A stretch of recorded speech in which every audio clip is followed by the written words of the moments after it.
18 years nang nagbibigay ng relationship advice ang youth-oriented show na Maynila. Ano naman kaya ang may papayo ng ilang kapuso celebrity na naging bahagi rin ng programa pagdating sa buhay pag-ibig? Let's watch this.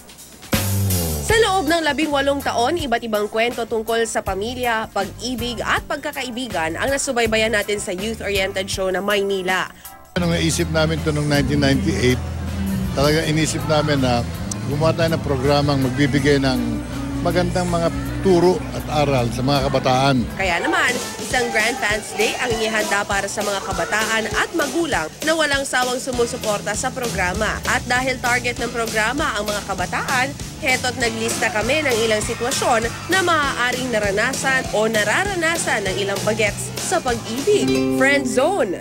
Kung ikaw ay na-friend zone, ito ang payo ni Joyce Ching. Congratulations! At least hindi kayo pinaasa. O diba? Alam nyo agad, di na kayo masasaktan. Para naman sa mga mahilig mang scene zone. Kung mang-scene zone kayo, mas mabuti pa na maging straightforward na lang. You're leaving the people hanging, parang naghihintay sila, ano kaya, magre-reply pa kaya.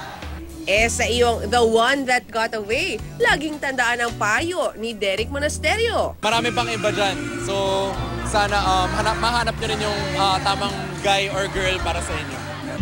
Kailangan pa bang mag-expect kung ang turing naman sa'yo ni crush ay kuya o ate?